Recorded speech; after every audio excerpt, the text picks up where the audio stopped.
자, 우리가 지난주부터 10계명 중에서 이웃들에 대한 우리의 의무 부분을 살펴보고 있습니다.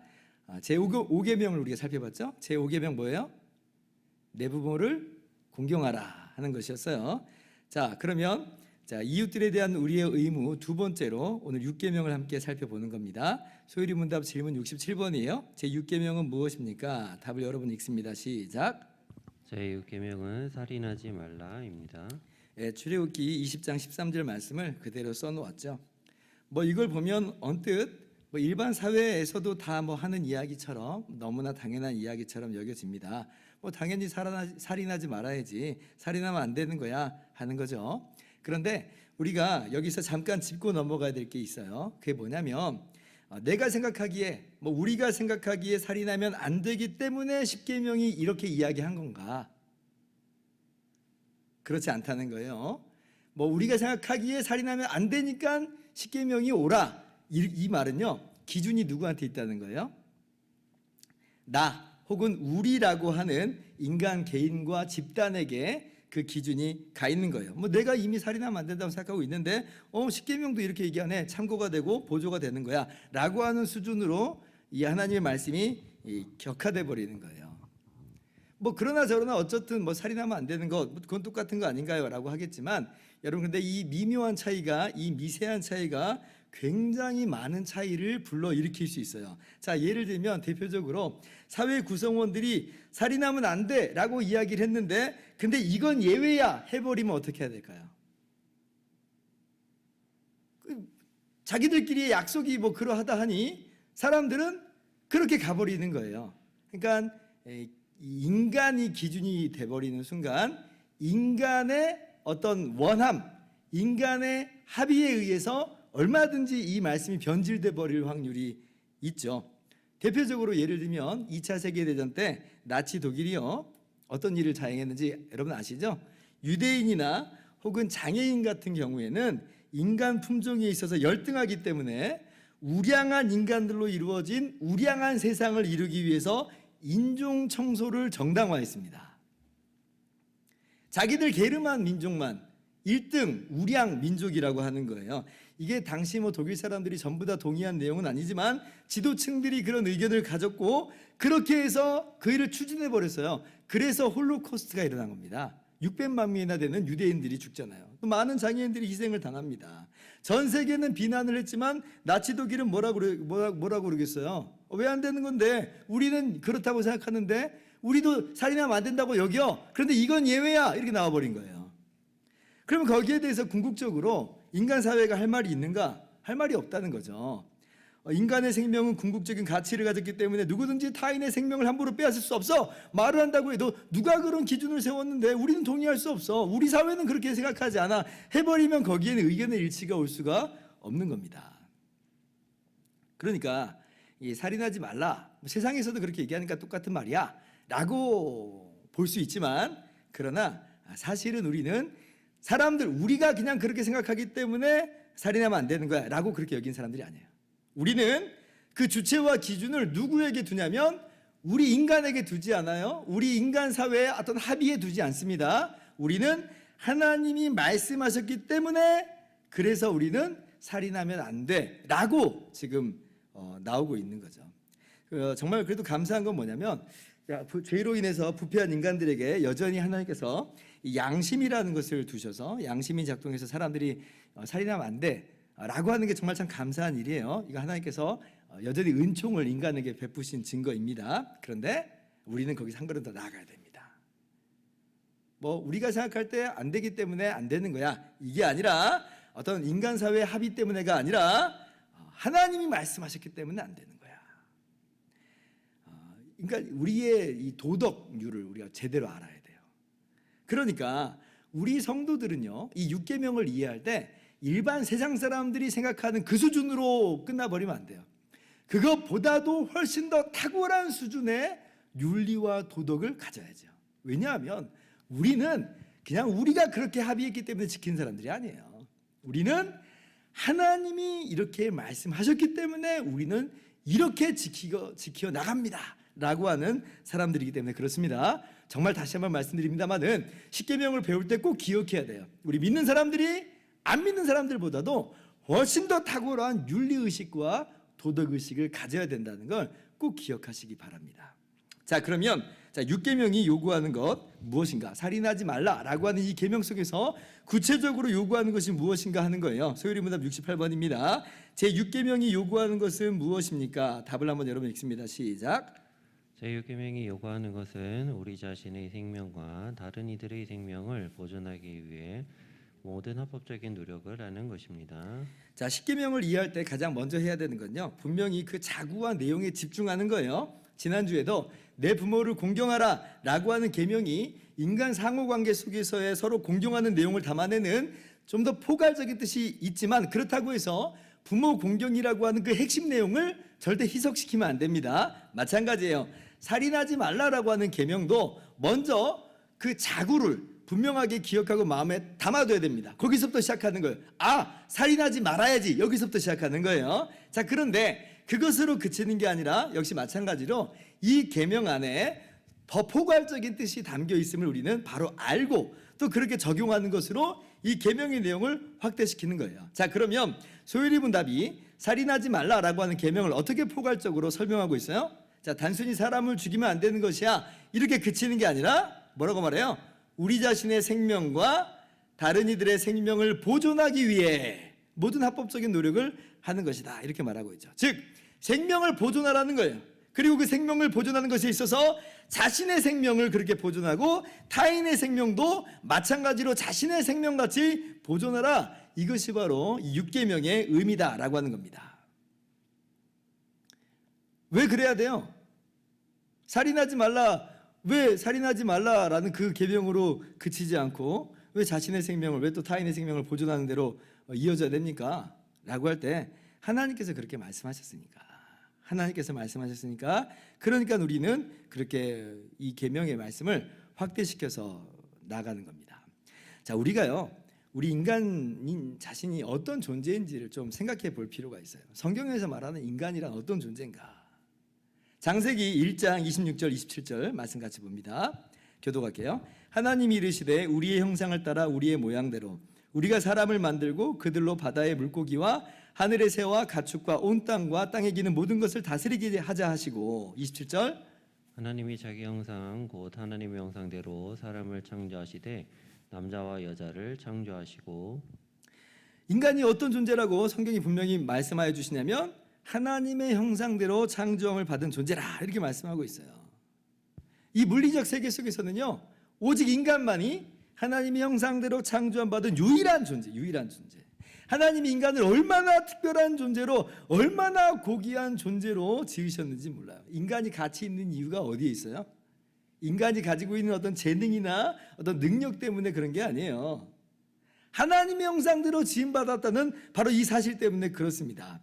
그 사람의 재능이나 능력이나 그 사람이 가지고 있는 어떤 지식이나 재물 때문에 가치 있는 것이 아니라 오직 하나님이 하나님의 형상대로 창조하셨기 때문에 그 자체로 엄청난 가치가 있는 거예요.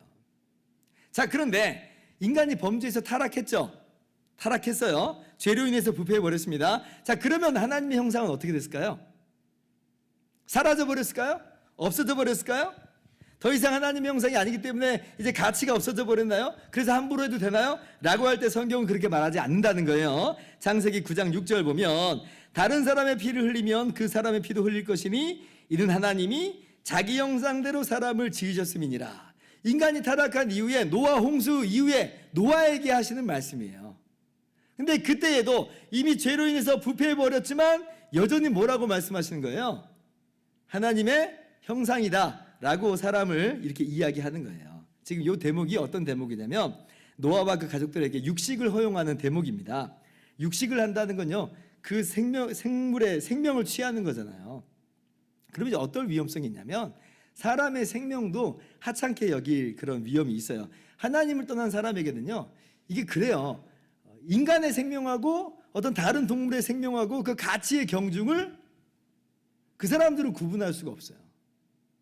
하나님을 떠난 사람들은 이거나 그거나 다 똑같게 이렇게 나와요. 왜냐하면 기준이 없어졌으니까 그래요. 무얼로 인간의 가치가 다른 생명의 가치보다 더 높은가라고 하는 그 질문에 답을 할 수가 없습니다. 이 몇 달 전 해외 토픽을 봤는데 정말 너무 어이없는 일이 벌어졌는데요. 미국에서 어떤 사람이 고양이와 대치 중이었대요. 뭐 어떻게 대치 중이었는지 잘 모르겠는데, 근데 지나가던 어떤 한 여성이 고양이를 학대하지 말라고 이야기했대요. 근데 이제 그 사람은 나는 고양이를 학대하지 않았다라고 이야기를 하는데, 이 여성이요 차를 몰아가지고 그 사람을 치어버려요. 그래서 그 사람이 직사했습니다. 너무 어이가 없는 얘기죠. 그래서 이 여자 보고 이 여성 보고 이야기를 했어요. 왜 그랬냐고. 그랬더니 돌아온 대답이 뭔지 아세요? 고양이를 살리기 위해서. 기가 막힌 일이 이제 벌어진 거예요. 기가 막힌 일이. 근데 이게 하나님을 떠난 사람들의 논리적 결론이에요. 인간의 생명하고 어떤 다른 동식물의 생명하고 차이를 둘 수가 없거든요. 궁극적으로 사람이나 사람의 생명이 귀하다고 하는 거지. 근데 누가 그렇게 기준을 매길 수 있느냐? 다른 동식물의 입장에서는 안 그럴 수 있다는 거예요. 그럼 나는 그쪽 입장을 따르겠다는 겁니다. 그런 걸 보면 이제 하나님께서 노아와 그 가족들에게 육식을 허용하시면서 사람의 생명을 귀하게 여길 것을 말씀하시는 게 100번 이해가 되는 거죠. 왜냐하면 다른 사람의 생명을 취하는 것에 사람들이 익숙하다 보면 이거나 그거나라고 하면서 사람의 생명도 함부로 할 수 있는 소지가 있기 때문에 그래요. 근데 하나님께서 분명히 말씀하시잖아요. 뭐라고 말씀하세요? 죄로 인해서 타락하고 부패해버렸지만 여전히 하나님의 형상이다. 부패한 하나님의 형상이지만 그래도 하나님의 형상이다 라는 거예요. 장애가 있어도 재능이 부족해도 여전히 그 사람은 어떤 사람이라는 거예요? 하나님의 형상이다. 하나님이 하나님의 형상을 고귀하게 대우하고 있어요. 그러니까 우리는 단순히 해하지 말라라고 하는 그런 수준이 아니라 하나님의 형상인 나와도 다른 사람을 고귀하게 대하는 거예요. 그 사람의 생명을 보존하는 거죠. 다른 사람의 피를 흘리는 것은 도리어 어떤 일이 돼요? 하나님의 형상에 대한 공격이고 하나님에 대한 공격으로 간주가 되는 겁니다. 그러므로 다른 사람을 보호하고 귀하게 여기는 것은 그건 하나님을 경외하는 모습이다라고 하는 거예요. 그래서 우리는 인간이 하나님의 형상이므로 하나님이 그러한 하나님의 형상인 인간을 귀하게 대우하심으로 우리는 그 하나님을 경외하는 사람들이기 때문에 인간의 생명을 존중하는 것입니다. 이것이 하나님께서 우리에게 요구하시는 내용이에요. 그러니까 왜 우리가 생명을 보존해야 되는지, 왜 하나님께서 우리에게 그 생명을 보존하라고 말씀하시는지 그 구체적인 이유를 아시겠죠? 하나님의 형상이라고 하는 가장 중요한 개념을 우리가 알아야 돼요. 자, 그러면 이렇게 생명을 보존해야 되는 대상이 어떤 대상이냐? 두 대상이 있다고 그랬죠? 소율이 문답이 두 대상을 말해요. 먼저는 누구예요? 자기 자신, 그리고 다른 사람. 그러니까 자기 자신과 타인의 그 생명을 보존하라, 이렇게 교훈하고 있습니다. 자, 에베소서 말씀을 같이 봅니다. 에베소서 5장 28절 29절. 자, 교독할게요. 이와 같이 남편들도 자기 아내 사랑하기를 자기 자신과 같이 할지니 자기 아내를 사랑하는 자는 자기를 사랑하는 것이라. 누구든지 언제나 자기 육체를 위하지 않고 오직 양육하여 보호하기를 그리스도께서 교회에게 함과 같이 하나니. 자, 자기 자신의 생명을 보존하는 것에 힘써라라고 하는 그 예시 구절로 이제 우리 소율이 문답이 이 구절을 들었어요. 아마 이런 맥락으로 지금 제시하는 것 같습니다. 여러분도 왜 이런 말씀을 근거 구절로 띄웠나 좀 의아할 텐데 한번 들어보세요. 자, 그리스도께서 교회의 머리가 되셨죠? 그리고 교회가 주님의 몸이 됐습니다. 이렇게 완전한 하나가 된 거예요. 하나가 됐어요. 그러니까 주님과 교회가 하나예요. 머리와 몸이 하나인 것처럼 하나예요. 그런데 주님께서 어떻게 하신다는 거예요? 일반적으로 사람들이 자기 자신을 보호하는 것과도 같이 주님의 몸된 교회, 주님과 하나가 된 그 교회를 자기 자신으로서 보호하기를 힘쓴다는 거예요. 그래서 우리를 위해서 이 땅에 오신 것이고, 그래서 우리를 위해서 대신 피 흘려 죽으셨다는 거잖아요. 주님의 몸이시기 때문에 대신해서 피 흘려 죽으신 거예요. 그러니 자신의 생명을 보호하는 것은 지극히 합당한 것임을 우리들에게 이야기하고자 하는 것이고, 그렇게 자기의 생명을 보존하기를 힘쓰라라고 하는 겁니다. 왜 이렇게까지 이제 설명하는가 곰곰이 한번 생각을 해보니까, 우리가 이제 성경에서 교육받기는 어떤 이제 말씀으로 교육을 받아요? 이기주의에 빠진 사람들에게 이웃을 너의 몸같이 사랑하라라고 하는 그 말씀을 통해서 교육을 많이 받잖아요. 이기주의 버리라는 거예요. 정말 이거 맞는 말입니다. 이기주의 버려야 돼요. 내버려두면 우리는 평생 우리 자신만 사랑하다가 죽을 사람들이에요. 그런데 인간은 또 그렇게만 가르치면 또 어떻게 좀 가기도 쉽냐면, 그러면 나 자신을 그러면 미워하고 나 자신을 해치는 일은 괜찮은가? 이렇게 또 그걸 또 정당화하는 일이 있을 수 있기 때문에, 그래서 이러한 설명을 좀 하는 것처럼 보여요. 이게 뭐 설마 그런 일이 있겠어? 라고 하면서 웃고 넘어갈 수 있는데, 여러분 그렇지 않아요. 실제로 자기 자신을 미워하는 사람들이 있습니다. 열등감을 가지고 자기 자신을 학대해요. 혹사시켜요. 자기 자신을 증오하고요, 자기 자신을 자해하는 사람들이 있어요. 그런 사람들이 우리 주변에 있단 말이에요. 심지어 그래서 극단적으로 어디까지 가요? 자살하기까지 가잖아요. 이게 어떤 의미에서는 더 이상 상처받고 싶어하지 않는 자기 사랑에 기인한 겁니다. 자기 보호 본능에 기인한 거예요. 자살이라는 것도 자기 보호 본능이 거기에 녹아 있어요. 근데 어쨌든 간에 어떤 마음이, 어떤 감정이 자기한테 있냐면 스스로에게 자기를 미워해요. 자기를 증오해요. 자기를 학대해요. 자기를 못 살게 구는 거예요. 근데 성경이 오늘 뭐라고 그러는 거예요? 자신이 어떠한 존재이든지 간에, 자기가 생각할 때 어떤 존재이든지 간에 성경은 뭐라고 말해요? 하나님의 형상이라 말하잖아요. 하나님의 형상이다. 그러니까 내가 나를 어떻게 생각하든지 간에 하나님이 우리를 보시는 것은, 성경이 우리에게 교훈하신 건 뭐냐면 하나님의 형상이다. 정말 고귀한 존재다. 내가 가지고 있던 능력, 내가 가지고 있던 소유 때문에가 아니라 이 존재 자체를 하나님께서 하나님의 형상으로 말씀하시면서 최고의 가치를 두신 거예요. 그뿐만이 아니죠. 하나님의 아들이신 예수님께서 바로 우리가 볼 땐 이렇게 너무나 무가치한 존재, 우리를 위해서 대신 이 땅에 오셨어요. 사람이 되어주셨고 하나가 되어주셨어요. 또 그렇게 우리 죄를 대신해서 십자가에 죽기까지 하셨어요. 그러니 우리 자신은 얼마나 엄청난 존재가 됐는가, 얼마나 가치 있는 존재가 됐는가. 세상에 하나님의 아들이신 예수님의 핏값이 우리 대신 치러졌어요. 우리의 가치가 주님의 생명만큼의 가치로 격상되고 높아져 버렸어요. 그러니 우리가 우리 자신을 얼마나 존귀하게 여겨야 되는가, 얼마나 존귀하게 대우해야 되는지 알아야 됩니다. 자신을 미워하고 학대할 일이 아니에요. 내가 좀 부족하고 못나고 가진 것이 없고 그렇다 할지라도 절대 미워하거나 학대해서는 안 됩니다. 왜냐하면 하나님 형상이기 때문에, 왜냐하면 예수님이 핏값 주고 대신 사셨기 때문에 그렇습니다. 정말 귀하게 여겨야 됩니다. 고린도전서 6장 19절 20절입니다. 너희 몸은 너희가 하나님께로부터 받은 바 너희 가운데 계신 성령의 전인 줄을 알지 못하느냐. 너희는 너희 자신의 것이 아니라 값으로 산 것이 되었으니 그런즉 너희 몸으로 하나님께 영광을 돌리라. 값으로 산 것이 되었으니, 하나님이 값을 치르고 우리를 사셨어요. 독생자 예수 그리스도의 핏값이 우리를 위해서 대신 흘려졌다. 그래서 우리가 주님의 것이 됐어요. 얼마나 귀한 존재가 됐는지를 깨닫고 자신의 생명을 귀하게 여기고 함부로 하지 말고 정말 잘 돌봐야 되는 것입니다. 자, 그렇게 자기 자신의 생명을 보존하기를 힘쓰고, 두 번째, 타인의 생명을 보존하는 데 힘써야 됩니다. 이것이 우리가 또 율계명을 우리 삶 가운데 적용하는 그런 내용이라 하는 거예요. 열왕기상 18장 4절 봅니다. 이세벨이 여호와의 선지자들을 멸할 때에 오바댜가 선지자 100명을 가지고 50명씩 굴에 숨기고 떡과 물을 먹였더라. 자, 오바댜라고 한 사람이 선지자 100명을 살렸다는 거예요. 이 말씀의 배경을 보면 어떤 배경이냐면, 당시 북왕국의 아합이라고 하는 정말 악한 왕이 다스렸던 왕인데, 이 사람 자체도 악한데 왜 또 더 악한 왕이었냐면, 그 아내인 이세벨이 충동질을 해서 그래요. 이세벨의 영향이 있어요. 이세벨이 원래 이방 나라의 공주였는데 북이스라엘 나라의 왕비가 돼가지고 바알 우상을 들여놓고 그렇게 여호와 하나님을 섬기는 사람들을 핍박한 겁니다. 그 과정 중에 많은 선지자들이 죽었던 모양이에요. 근데 그 중에 그때에 아합의 신하 중에 오바댜라고 하는 신하가 있었어요. 왕국 맡은 자라고 하니까 그 직위가 상당히 높은 것을 우리가 알 수 있죠. 근데 그 오바댜가 어떤 일을 한 거예요? 몰래 선지자 100명을 숨겨두고 도와줘요. 다른 사람의 생명을 보존하는 데 힘을 다하는 거예요. 여러분 지금 이게 어떤 상황이에요? 이거 걸리면 어떻게 되는 거예요? 오바댜 자신의 직위는 날아가고 손해가 극심하고 어쩌면 자기 자신도 죽임을 당할 수 있는 그런 위기임에도 불구하고, 그러나 다른 사람의 생명을 보존하는 데 힘을 쓰고 있습니다. 그래서 우리 소율이 문답이요, 다른 사람의 생명을 보존하라라고 하는 것은 그런 의미를 담고 있는 거예요.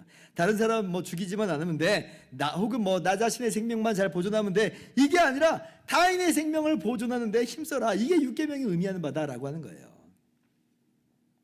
이러한 이 기독교적인 가치관의 아주 훌륭한 예가 그 영국의 유명한 정치가인 윌리엄 윌버포스의 어떤 예라고 할 수가 있습니다.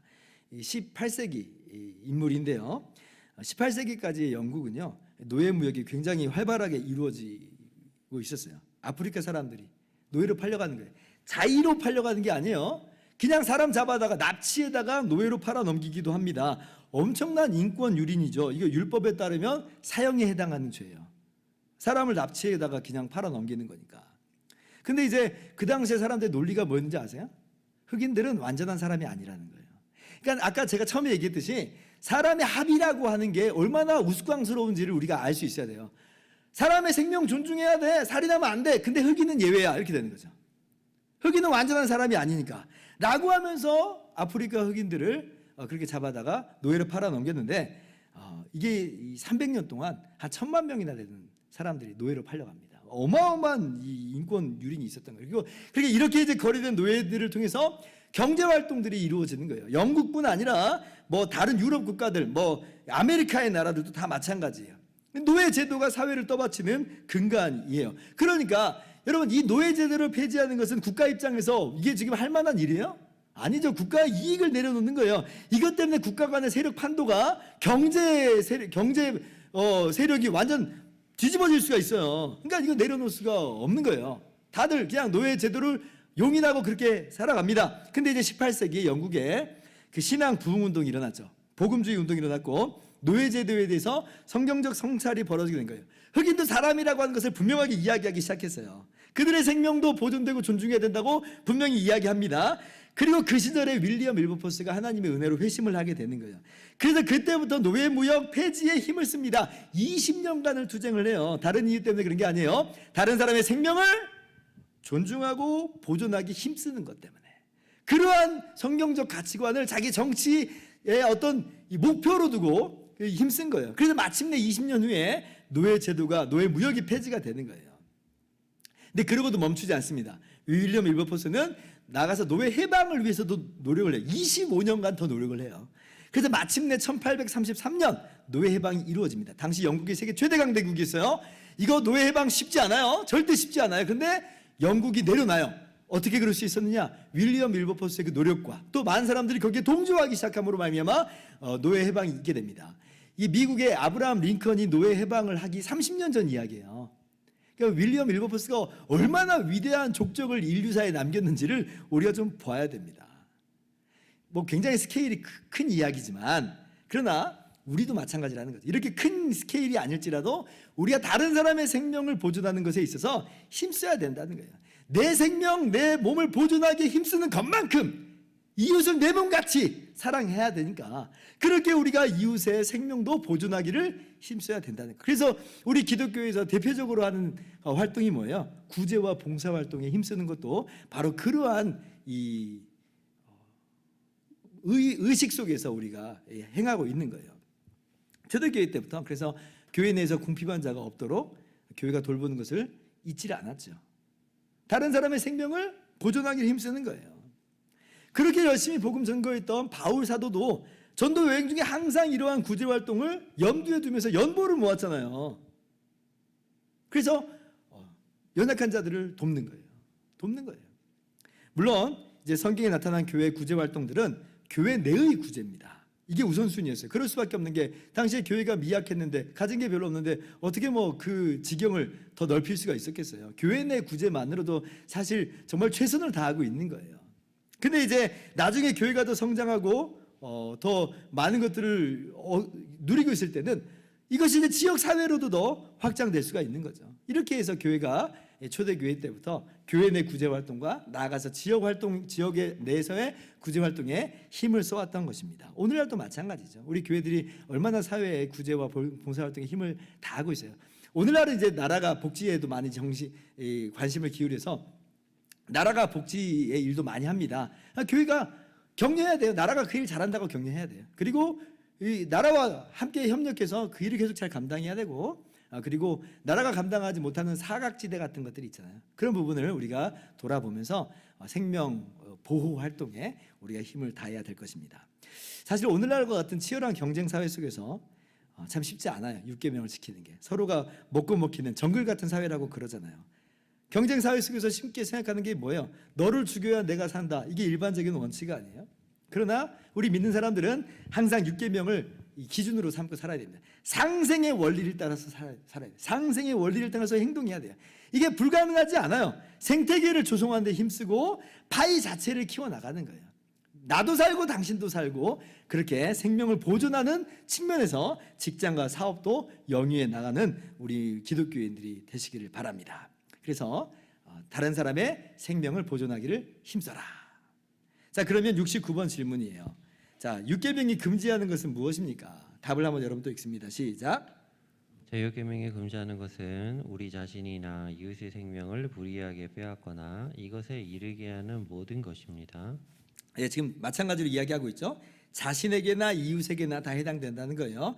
누구의 생명이든지 빼앗지 말라. 타인을 살해하는 것 안 되고 자살하는 것 당연히 안 되는 거예요. 그건 6계명을 위반하는 겁니다. 다시 한번 우리 창세기 9장 6절 읽어봅시다. 시작.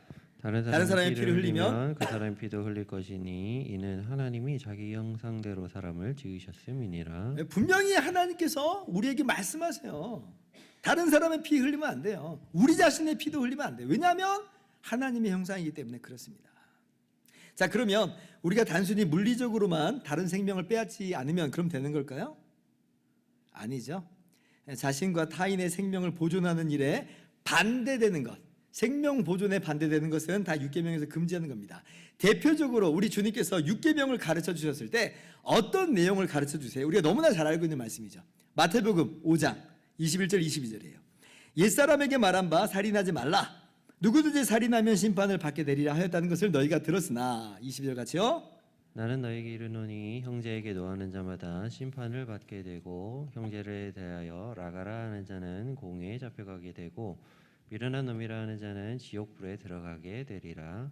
자, 예수님께서 살인하지 말라라고 하는 이 6계명의 말씀을 지금 가르쳐 주시는 거잖아요. 자, 그런데 22절 나는 너희에게 이르노니 이렇게 말씀하세요. 그러니까 지금 이 6계명의 말씀은 또 밝히 우리들에게 교훈하여 주시는 거예요. 근데 뭐라고 교훈하세요? 단순히 신체적이고 물리적인 그런 부분을만 해야지 않으면 된다 이렇게 말하는 게 아니라 말과 감정의 부분까지 이걸 폭넓게 이 6계명에 적용시키고 계세요. 노하는 자, 라가라는 자, 라가라는 자 욕하는 거거든요. 한마디로 욕하면서 모욕하는 자, 미련한 놈이라고 하는 자, 이 상대방을 무시하는 말을 서슴지 않고 하는 자, 이거 다 살인하는 자와도 같다. 요한일서에서 그대로 다시 한번 반복하여 주십니다. 요한일서 3장 15절 같이 읽습니다. 시작. 그 형제를 미워하는 자마다 살인하는 자니 살인하는 자마다 영생이 그 속에 거하지 아니하는 것을 너희가 아는 바라. 형제를 미워하는 자마다 살인하는 자다. 우리가 요즘에 계속 창세기 말씀을 새벽마다 나누고 있고 또 큐티하면서 서로 나누고 또 개인적으로 묵상을 하고 있는데 딱 이 내용 나왔죠. 요셉의 형제들이 요셉을 어떻게 해요? 미워했죠. 샬롬이라고 말하지를 않아요. 샬롬을 못해요. 그 마음에 시기와 질투, 미움과 증오의 마음이 자리 잡고 있어요. 그래서 그 결과로 나온 게 뭐예요? 요셉을 죽이려고 했죠. 르우벤의 중재 때문에 죽임을 당하진 않았지만 거의 죽기 일보 직전까지 갔습니다. 그런데도 그 마음을 돌이키지 못하고 결국 요셉을 애굽의 종으로 노예로 팔아버리잖아요. 그건 죽으라고 보낸 거예요. 그러니까 미움이라고 하는 그 감정이 살인으로 고스란히 연결되는 것을 우리는 보고 있어요. 그래서 우리가 이 6계명 살인하지 말라라고 하는 계명을 우리 마음 가운데 새길 때는 무엇과 함께 고려해야 되냐면 미움의 감정, 사람을 죽이는 말 다 함께 고려해야 돼요. 노하는 자, 라가라 하는 자, 미련한 놈이라는 자, 미워하는 자, 성경은 그걸 강력하게 6계명과 더불어서 금지하고 있어요. 그게 6계명을 어기는 거라는 거죠. 여러분, 우리의 말 한마디가 다른 사람의 마음에 얼마나 비수같이 나라가 박혀버린지 잘 알고 있죠. 그 사람의 영혼과 마음을 시름시름 앓게 만듭니다. 그래서 우리가 항상 말조심, 입조심하자 그래요. 여러분, 우리가 의도치 않은 말조차도 때로는 그렇게 상처 줄 때가 있는데 미움의 감정이 실린 말이라고 한번 생각해 보세요. 얼마나 파괴적이에요. 심지어 그런 말들로 인해서, 그런 행동으로 인해서 주님께서 핏값 주고 한 몸으로 주님의 한 몸 삼으신 교회를 깨트리는 일들도 발생하기조차 합니다. 사회적으로도 악성 댓글, 그것 때문에 사람들이 얼마나 많이 마음이 파괴돼요. 심지어 자살까지 하고. 그러니까 그걸 근절하자고 하고 자동 삭제도 하고 막 그런데 끊이질 않아요. 인간이 근본적으로 얼마나 타락하고 부패했는지를 너무나 잘 보여주고 있어요. 요즘에 또 초갈등 사회가 되면서 이전에는 괜찮은 말들조차도 이제는 굉장히 예민한 말들이 돼버렸어요. 그래서 우리가 진짜 주의를 기울여야 됩니다. 우리 안에 죄성이 있기 때문에 우리의 말과 행동 속에서 우리 미움의 감정이 제어하지 않으면 쑥쑥 올라와 버리거든요. 그러니 우리가 정말 주의를 기울여야 돼요. 항상 마음을 새롭게 함으로 주님의 은혜와 자비로 변화된 모습으로서 선한 말, 선한 행동, 선한 마음으로 우리는 항상 무장해야 돼요. 어제 이 정도 했으면 됐어 라고 하는 게 아니라 오늘 또 새롭게 하고 내일 또 새롭게 하여서 그렇게 생명을 보존하는 일에 힘쓰도록 합시다. 자, 이제 말씀을 마칩니다. 살인하지 말라. 언뜻 정말 쉬운 이야기였는데 근데 이게 결코 쉽지만은 않은 내용인 줄 알게 됐어요. 나와 다른 사람의 생명을 존중하고 보존하기를 힘쓰는 삶, 구제와 상생에 힘쓰는 삶, 사람 살리는 말과 행동에 힘쓰는 삶, 특별히 다른 사람을 미워하거나 말과 행동으로 상처 주지 않으려고 애쓰는 삶, 진짜 애쓰는 삶, 이것이 오늘 하나님께서 우리에게 요구하시는 삶의 모습입니다. 우리가 하나님의 형상임을 기억합시다. 우리가 하나님의 형상임을 기억할 때 이런 일을 우리가 이룰 수 있어요. 그리고 무엇보다도 주님께서 나 같은 죄인, 우리 같은 죄인을 위해서 십자가에서 죽으셨음을 깨달을 때 그 은혜를 입어서 우리가 율계명의 말씀을 순종하며 지키면서 나아갈 수가 있는 것이죠.